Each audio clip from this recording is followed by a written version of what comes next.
Hello and welcome to Red's Business and Technology Podcast. I'm your host, Jackson Barnes. I'm your co-host, Brad Ferris. Today we're sitting down with Peter Maynard, who's the founder and CEO of CyberMetrix Australia. We'll be talking about third-party supply chain risks, the cybersecurity frameworks and how you can align how your business and what businesses should be aligning to those kind of frameworks and how you can mitigate third-party supply chain.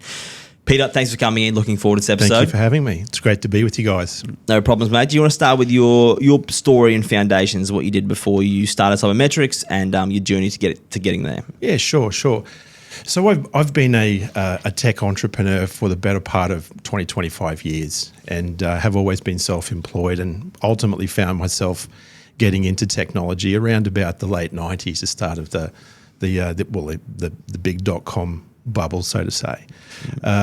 Always found technology to be something that took my interest and was a real valuable tool that would allow me to do pretty much whatever I wanted. So we started off on the route of multimedia development and software development, and I've been doing that since 2000, and got into the MSP business early 2012, I think it was, where we were introducing some hybrid cloud services to some of our existing software customers.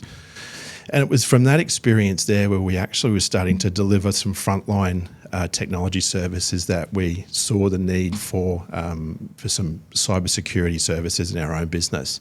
And that really led me down the pathway of creating CyberMetrix. And our goal has been to find ways where we can improve the resilience of small to medium businesses using technology to do that. And that's what's really brought us here today. Awesome. Definitely cyber is a big topic right now, and this will probably come out in a week or so, but I think yesterday got announced that Medibank got breached again and PwC got hit by a vulnerability. So it's crazy times. So looking forward to getting some insights from you around what's going on in that space.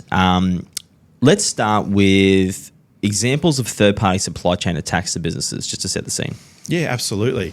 So the recent Medibank attack that you mentioned actually is a third-party attack. So one of the suppliers that Medibank uses were attacked yesterday, or one of the platforms that provider used was subjected to a breach, and that's led to some data leak. And it really does emphasise the point that not only the big organisations themselves are the targets, but very, very much so the smaller businesses that they work with on a regular basis. And if we look at what a supply chain or what a vendor market looks like for most businesses, most of that supply chain were made up of small to medium-sized businesses. And they typically don't have the same level of cyber maturity that the bigger organisations do. So they're quite a good target for the bad actors, and for a number of reasons. So yeah, it's going to become an increasing problem for a number of reasons, not just the one that they're being targeted, but there's going to be increased requirements for those suppliers to be able to demonstrate what cybersecurity measures they do have in place, not only to protect themselves, but also their partners and the digital assets that they look after for those partners. Yeah, this is off kind of the script here, but I want to hit you with a myth that I get on a daily basis, which is we're too small. They're not going to attack us. What do you say back to that? Yeah, it's a sad myth, and it's unfortunately one that we hear more often than not. If we look at the psychology of the people that are conducting the attacks, they're not out for perfection. They're a business operation that has a clear business objective at the end of it, and the easier and the quicker that they can achieve that objective, the faster it will be for them, and they'll pursue that. So if getting hold of 30,000 employee records for Medibank, for example, I'm not saying this is the case, but let's use any provider, any organisation out there. If I want to get those records of that large organisation, it's likely going to be much easier for me to attack someone that's likely to have those records as opposed to the large organisation themselves. The large orgs are usually pretty well defended and they've got good processes in place. But when you move down the track, it's pretty much the Wild West out there, and there's not a lot in place to protect it. So you're absolutely right. That's one of That's one of the real key myths that we do need to debunk, and not just for the third party sake. This is one of the real core reasons that got me into cybersecurity. And again, coming from small business myself, we typically have everything invested in our companies. We're employers of people, and they rely on us to be able to continue to employ them, look after their families, and so forth. If a small business gets attacked, very difficult for them to recover, and it could be a business-ending event. I remember seeing a statistic a couple of years back that quoted around 66% of small businesses that are subject to a substantial cyber attack, and that includes a ransomware attack, would go out of business within 6 months. That's a devastating outcome. For large corporates, it might mean 1 or 2 people get fired and the business will go on. But for small business, that small business owner has lost their income, has lost their probably one of their bigger assets. They may have a mortgage tied to that business as well, at funding it. And the people that turned up for work every day have suffered a loss as well. So understanding that we're too small is really something we have to move the dial on pretty quickly. Definitely agree, and that's good advice. Why do you think businesses need to consider cyber risk from third parties? Let's get back to that, because that's kind of like the core thing that CyberMetrix is doing currently. But why do businesses need to consider third-party supply chain risk? It's going to be enforced on them without much control of their own. So the way the federal government are approaching cybersecurity in general is very much from the top down. So by imposing regulation responsibilities on larger organisations, they're able to trickle through requirements all the way down to small business. So, for example, Australia has a regulation and act called the Security of Critical Infrastructure Act of 2018. And that's designed to protect our critical infrastructure providers from cyber attack and to make sure that Australia can continue to run as a business, as an economy. Part of that act and that responsibility for those large organisations is that they have to incorporate a risk management program across their supply chain. So by those large orgs being required to do it from regulation, it's now going to spill down into the small businesses who are part of their supply chain. Yeah, that's definitely true. And most of the small businesses, I think, are getting a little bit left behind in this kind of stuff. You know, there's Australian Cybersecurity has the Essential 8 and that kind of stuff, but not really much enforcement currently. But we'll see what happens in that space in the future. What does CyberMetrix do in terms of helping businesses with third-party supply chain risk and mitigating that? So directly, we don't work with small business, but we look to provide capability for the larger consultants and the MSPs like Red, who deal with the larger orgs that have that regulatory requirement to enforce supply chain assurance across their supply chain. Give them ways and capabilities to do that in an easy way for everyone involved. What we've seen happen is the small businesses and the suppliers currently are being asked to comply with standards and frameworks that are outside of their capability. So an easy one to go to is ISO 27001. It's an internationally accepted standard. It's a great standard, and it provides the foundation necessary for a really good cyber risk management program. Unfortunately, the capabilities required to implement that standard in those programs are well and truly outside of the capabilities of most small to medium businesses. So if these businesses are having that standard imposed on them, it kind of does the job for the large org that's prescribing it, but it goes nowhere with the small business. So the outcome is really, there's no real achievement in risk mitigation because it's just too hard for them to implement. Yeah, so ISO 27001 is a massive effort to go and do, looking at a bunch of controls and even to like renew every year. There is a massive amount of investment for a small business to do. That's kind of the thing your CyberMetrix is trying to combat for small businesses, but essentially through partners. Get that. What more broadly speaking is your opinion of the current cybersecurity frameworks in Australia? So like there is 27001, there's the Essential 8, and there's IRAP and that kind of stuff. If you would have just for the audience give an overview of what cybersecurity frameworks there are in the market, in your opinion. Yeah, sure. So ISO 27001 is a standard, and it's a great framework. The Essential 8 are 8 technical controls. They're not technically a framework. So they represent 8 requirements or activities or controls that you can put in place in your business to reduce the likelihood of an attack or an attack that causes a loss or damage to your business. Where we've seen those 8 controls kind of fall behind modern risk management thinking is that they don't allow for let's just talk in simple terms. If we look at cyber risk management from a business perspective, we'd break into 3 areas: your people, your processes, and your technology. So the essential 8 cover off technology really well for businesses, but they don't address the process or the people. Now, when it comes to people, the awareness and the education, the understanding of what the threats are they face, how they're targeted, how they're manipulated, what phishing is, what vishing is, what social engineering is, that's really important information for employees and businesses to have. Your people are your front line. Your people are actually who the bad actors are targeting. So the more that they can be informed, the better chance you have of actually responding to an attack and recovering from it. Australia's not getting that guidance and that advice pushed on them. They're largely being told that if you've got these 8 controls in place, you're okay. Yeah. Well, what happens when those 8 controls aren't enough in place? How do you respond and recover from the attack?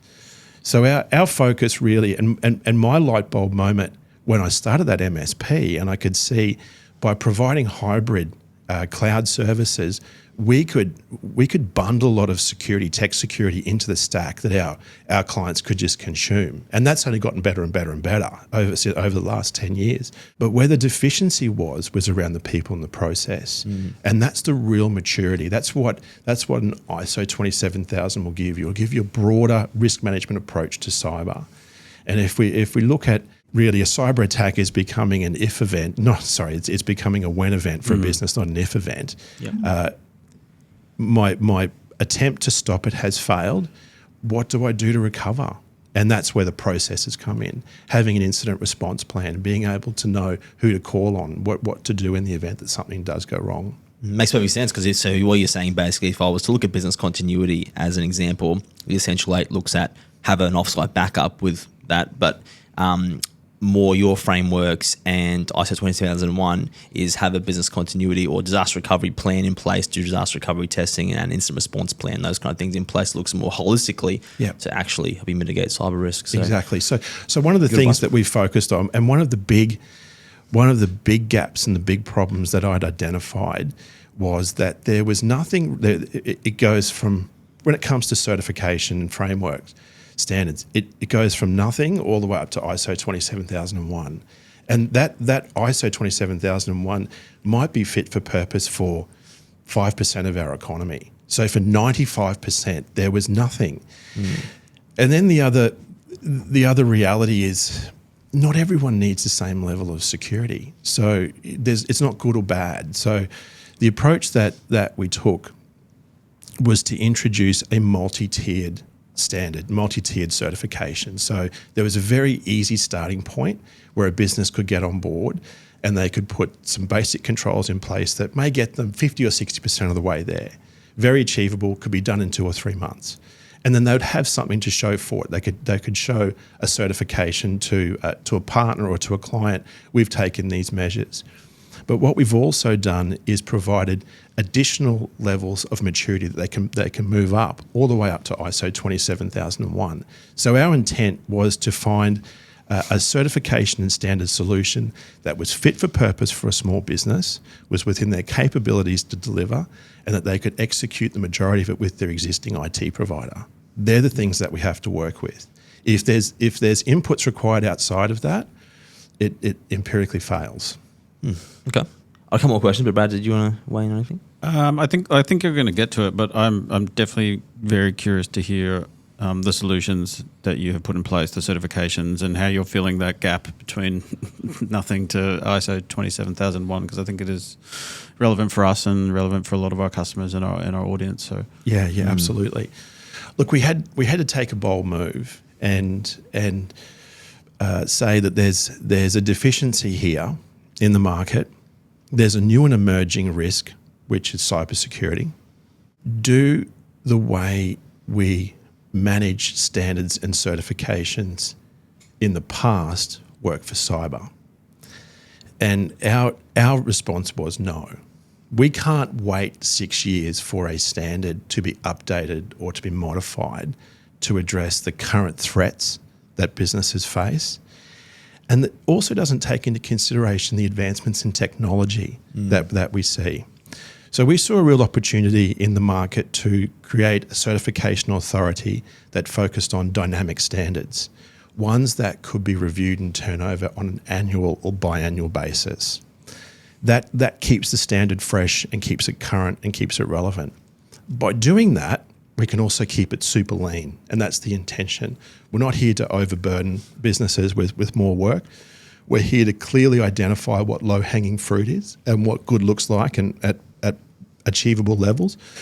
But we're also providing a way for MSPs to grow into MSSPs.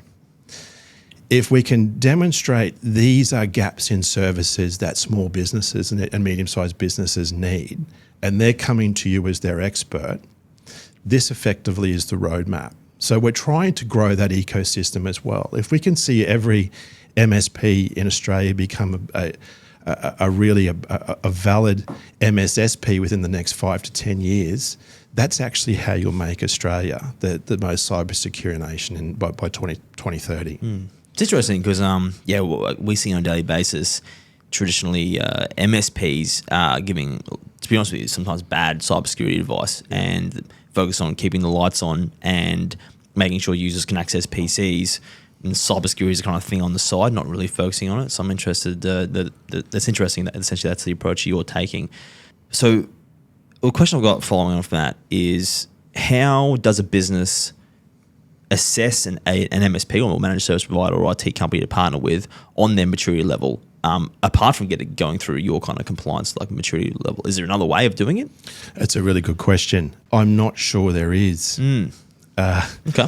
There's the IT provider. The IT provider has in recent years sort of fallen into that trusted advisor role of almost the accountant and the lawyer. Yeah. That allows the small business owner to go to sleep at night. And it's not really based on anything a lot of the time. But I will say 99.5% of the time, the initial conversations that we will have with a business owner is that our IT guy has got our cybersecurity covered. And then when you look sort of underneath the sort of the bonnet, so to say, as to what services they're getting, they are that traditional IT provider. And that was their job. That is their job, is to keep the lights on, to keep the computers going. They've now become the convenient point of stop for cybersecurity as well. And look, that's not a bad thing. Small business owners need to have that person in place. But what we need to do is we need to be able to make sure that the business owner and the IT provider are essentially singing from the same hymn sheet.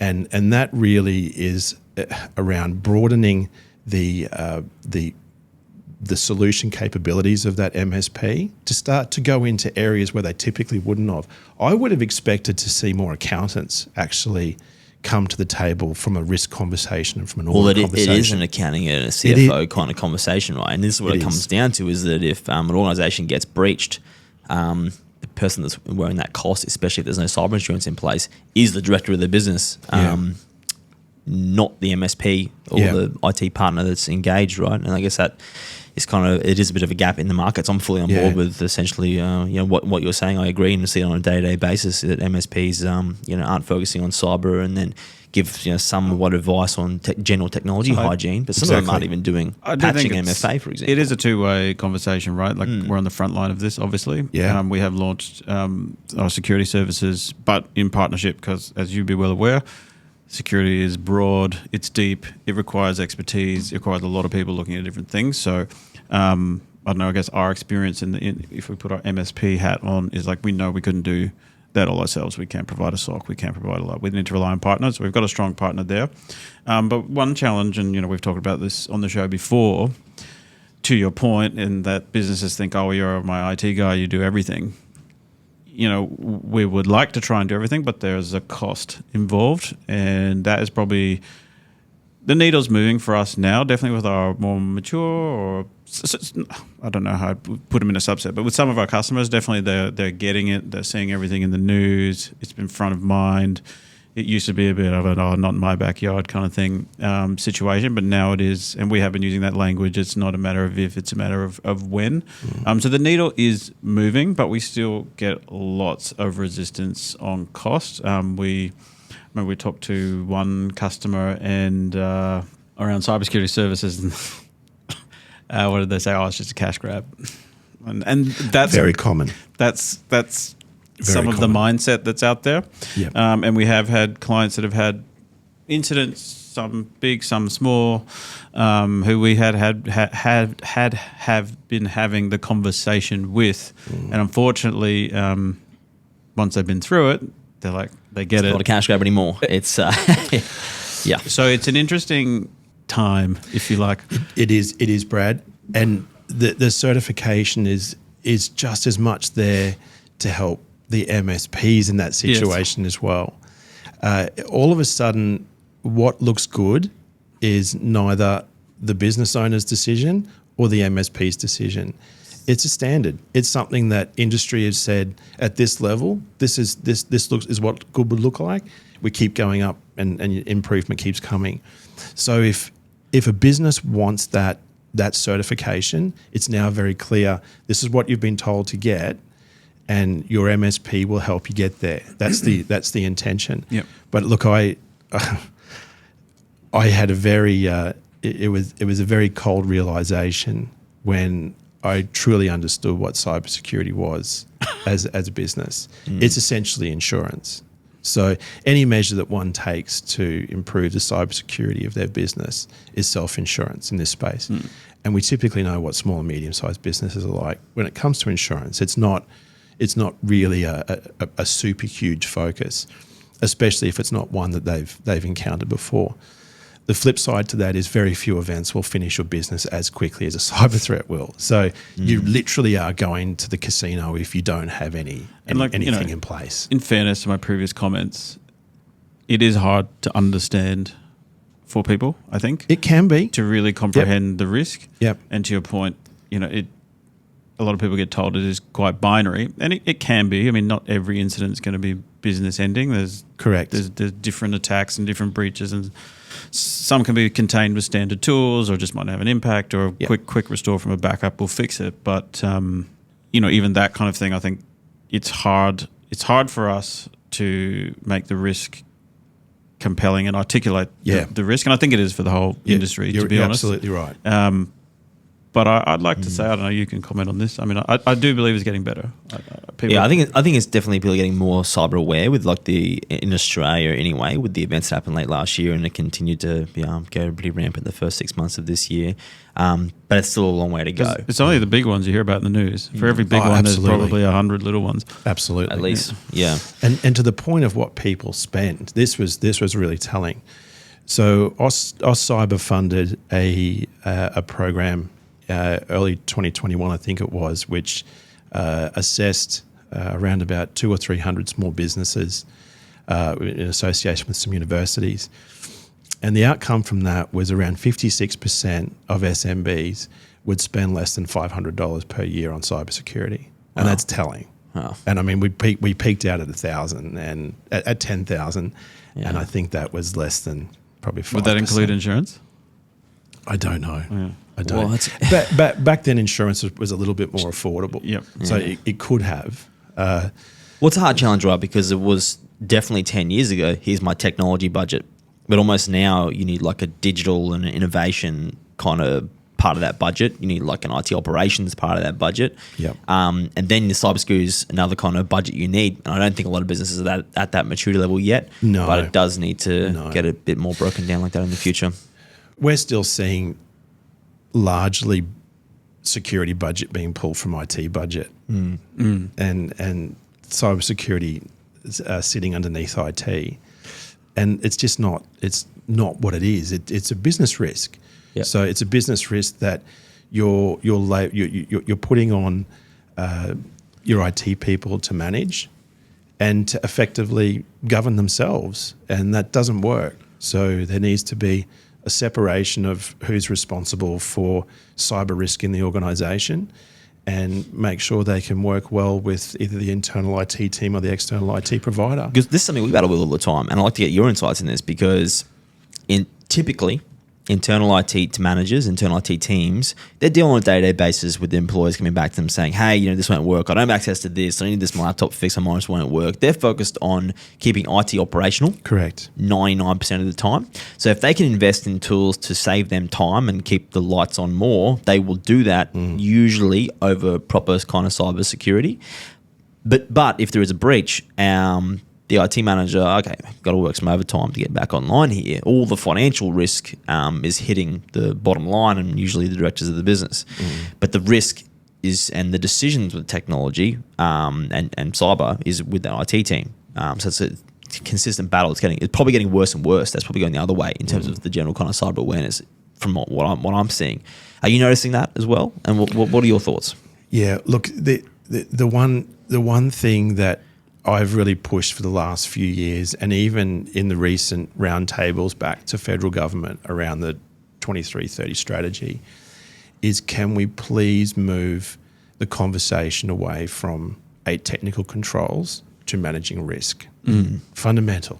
When a business makes that transition from I've got to get 8 IT controls in place and we're cyber secure to this is a broad risk that impacts marketing, communications, brand reputation, even ability to go on, financial loss, the whole lot. You don't really start to see the maturity. So how small businesses deal with that? Yeah, it's an interesting one. Typically, the owner of a small business is the one that's going to be ultimately responsible for what happens. And if we can get away from those individuals thinking that my IT team is responsible for this to I'm responsible for this, my IT team are going to be my white knights, but so too are the people that can help from a marketing perspective or from a communications perspective if something goes wrong. For example, we're the only the standard certification that we've created at CSCAU, to my knowledge, is the only one that exists that incorporates a policy around invoice fraud. Invoice fraud is one of the cyber-related events that's most likely to stop a business in its tracks. If you go and pay a $50,000 invoice to a supplier that wasn't really your supplier and you've lost that money, and you're still left to pay the $50,000 to the supplier that really has owned it, that's a massive loss for a small business to recover from. That's what Chris was talking about, the CFO from Hopgood Gannon. I think he put that as his number one. Number one, really. And that really goes to show that existing standards and frameworks haven't been written with the mind of a small business. They've come from cybersecurity experts down, and that's okay. But when 95% of your economy isn't that layer, something's not right. And you need to make it fit for purpose for the people that actually have to implement it and protect their business. Yeah. So that comes in level 2 for us. That's one of the very first policies that gets introduced before a cybersecurity policy or even an incident response plan. That's a requirement at level 2. And you're right. I think that conversation will get driven towards the accounts, payables and receivables team from a CFO, from a director of the business, a lot better than from an IT manager. Well, that's not their job. Really? Yeah, absolutely. So I do agree with that. I want to get some of your insights. And do you think cybersecurity frameworks are getting better from comparing to 2015, for example, to now? Are they getting better? I think there's more. There's more of them, which is difficult. They're potentially getting more segregated. The challenge really is, though, at the enterprise level for standards and frameworks. They're the ones that are getting bombarded with it. The SMBs are largely left out of that, or occasionally are dragged in to comply with one of these standards. Hence why we've had to do what we've done, and hence why it's had great traction with all parties, whether it be the small business, the MSP or the large prime that has them as a client. It's simple and digestible and doable for everyone involved. So yeah, look, I'm no expert. The other members of my team are the experts in standard. They actually sit on the editing committee for ISO 27001 and represent multiple countries in doing so, as well as a number of other standards in Standards Australia. So there's definitely work that needs to be done in Australia to redirect it to really what the federal government messaging is to small and medium business. And that needs to be moving away from IT controls only into broader risk management. So can we unpack a little bit more what it is you've actually done? Yeah. So is that coming, or can I jump Yeah, on? here you go. Yeah, absolutely. Yeah, so you've worked. How does that work? So you've created a standard effectively, Yeah, and then so- does that need to be certified, or how does that whole process work? Interesting process, Brad. So we've sort of gone out in trailblazing startup format, and surprisingly have had good traction, and it was needed, which is warmly welcomed. Good traction with people who certify, or good traction with businesses taking up the framework? Mainly, we've stayed away from potentially the competitors to start with, which are the standard bodies themselves. Yep. Because what we're doing is very disruptive. So you're filling that gap between 0 to ISO 27001. That's exactly right. So curious to hear So what you've done, what the standard is, who it applies to. Yeah, absolutely. So in 2021, myself and my co-founder, Professor Ryan Coe, co-authored a cybersecurity standard and framework specifically for small business, labelled SMB 1001. That standard was intended to bridge that gap between nothing to ISO 27001, and specifically for the capabilities of a small and medium business. On top of that, we said, look, one standard isn't sufficient. We need to create multiple tiers. This is a journey for a business, and a florist doesn't necessarily need to be as secure as an accounting firm, as secure as an MSP. So let's put it on a step scale. So we've created the standard, we've created the certification, and we've been running businesses through the certification process for the last 2 years manually, just to get a feel for how well it works. It's been widely used across the Pacific nations, so we've used it in government agencies around fishery agencies that needed to uplift cybersecurity. It's been a very effective tool there. Previous to that, they were needing to use ISO 27001. Didn't even know where to start.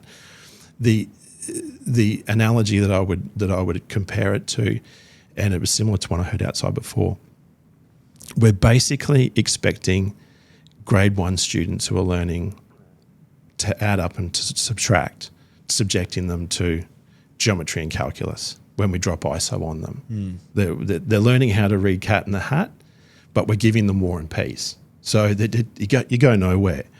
So that's what we're looking to fill that gap, and we've been able to do that successfully. So the standard itself has now evolved, and we've created a standalone certification authority, so kind of a Standards of Australia itself, known as Cybersecurity Certification Australia.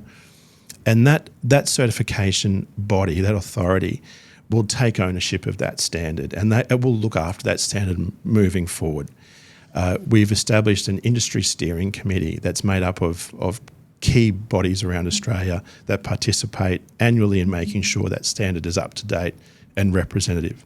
And some of the bodies on that industry steering committee include McGrath-Nicol. We really wanted Darren on there because Darren's at the coalface every day of what businesses are encountering, what they're experiencing from supply chain threats.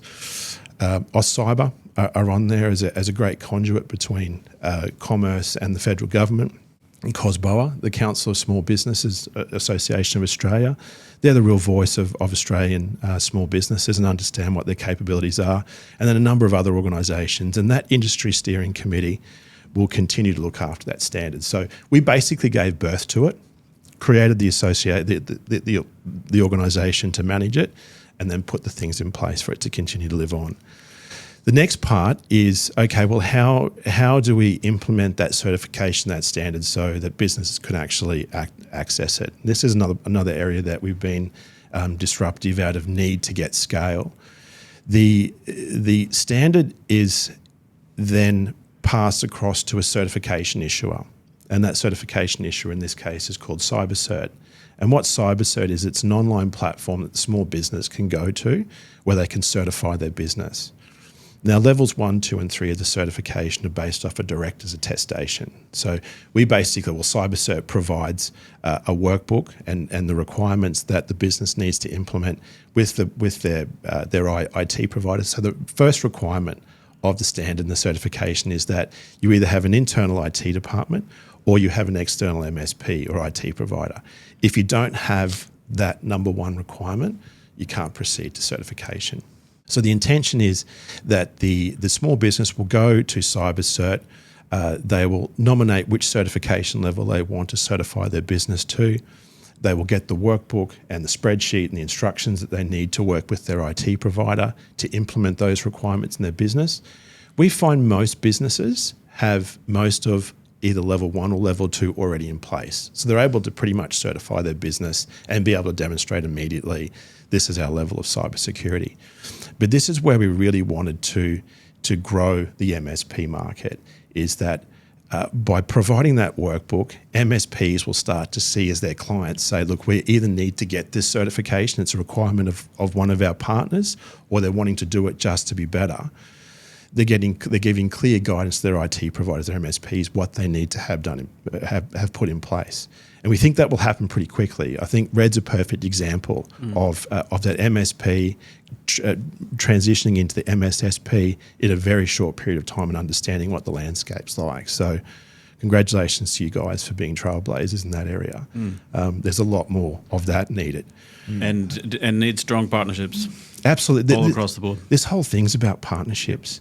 One of the things that surprised me the most with the cybersecurity community, the issues and the problems are that great. There's no reason why we shouldn't really all be supporting each other and helping each other to progress what their solutions are, if they make a difference and they provide value. The danger is, I think, from what we've seen, is like MSPs or small operators not partnering and trying to do it all themselves. Yeah. And putting tools in place, but not leveraging bigger companies to actually put in monitoring and absolutely. The compliance checks and frameworks and that kind of stuff. So that's good advice. I wanted to pivot a little bit, unless Brad, you want more follow-up questions on that piece? No, you're good. Claire O'Neill wants Australia to become the most cybersecurity safe country by 2030. What do we need to do? From your perspective, you're big in this space. What do you think the Australian cybersecurity industry needs to do to achieve that goal? Look, I'll be the controversial participant. I think whatever applies to commercial Australia needs to apply to the government. Okay. And we need to find a way to make that happen. It's okay to put a $50 million fine and penalty on a large corporation. But how do we do that with the federal government or a state government or a local government? What are the levers and the mechanisms that we can do? Because until there is a level playing field, then there's just too much friction. And it's okay to wield a stick, and I get that. And at some point, you do need to get out there and wield the stick, but you can't be the person wielding the stick when you've got chaos behind your own door. So that's a really big change, and a tough one. But tough problems need to be thought about and not just put to the side. I commend Claire O'Neill for what she's done. She's absolutely come out and been an incredible champion for the importance of good cybersecurity and cyber resilience. We're going to go to the moon by 1970 or whatever, whenever JFK said that's basically where this statement falls. It's a big ask. I think another key component of getting to that level is around broadening the approach and the communication to the broader economy in Australia. And I come back to that point around we need to move away from a conversation of 8 controls to broader risk management. If 8 controls only covers half of what we have to deal with and it doesn't help us respond and recover, then there's a deficiency in that model.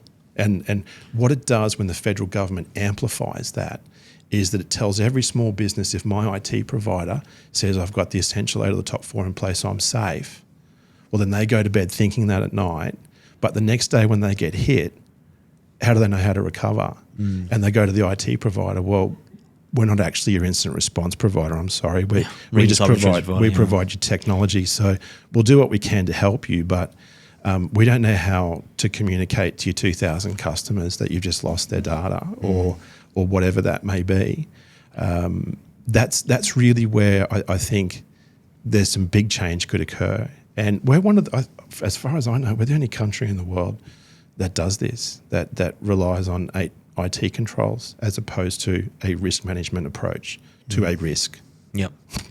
It's a complex problem, man, and not an easy one to solve. It can be complex, but the smaller your business, the easier it is for you to be gold class. So one of the key drivers for complex, how complex or costly does my cyber risk management program need to be? It's almost directly relational to the number of employees you have. The sole operator can be locked down, rock solid, super secure. You move up to 100,000 employees, and the technology infrastructure that you need to manage that becomes super complex. The change to put it in place. Absolutely. Is giant, right? But that's still 5% of our economy. The 95 that sits underneath that are really, you can do a lot with, but you can't approach it like you're the enterprise guys. They're different. It's completely different. Has to be fit for purpose. Right, fit for risk. What's next for CyberMetrix? CyberMetrix at the moment is really getting behind our partners on the supply chain assurance program. So we've recently partnered with McGrath-Nicol to start to engage with the next gen third-party cyber risk management program that has been developed and is based off certification. So that's really our core priority at the moment for the next 12 to 24 months, is to make sure that partners like McGrath, partners like Red are all supported properly and are getting what they need to make sure that customers can understand the value of having good third-party assurance in place. Outside of that, I dare say there'll be something that will pop up along that journey that another scalable solution can address, and that's where my problem is actually staying focused. And I've managed to stay focused for a few years now, which has proved quite valuable. So I'm reluctant to sort of to stretch that out. Yes. A morning playing golf can come up with 5 spin-offs, and that's not productive with anyone. I'm really glad to hear that you're big on. I think it seems like a common theme. Everyone in that cyber industry is big on partnership and like working together to essentially help mitigate cyber risk for small businesses. So I'm pretty aligned in everything you've said today, Peter. Really appreciate you coming in and all the insights that you've shared. It's been great speaking to you around that kind of third-party supply chain risk, the frameworks, and how we can end cyber risk in Australia. Been a pleasure. Thanks for having me, guys. Thanks, Peter. Cheers.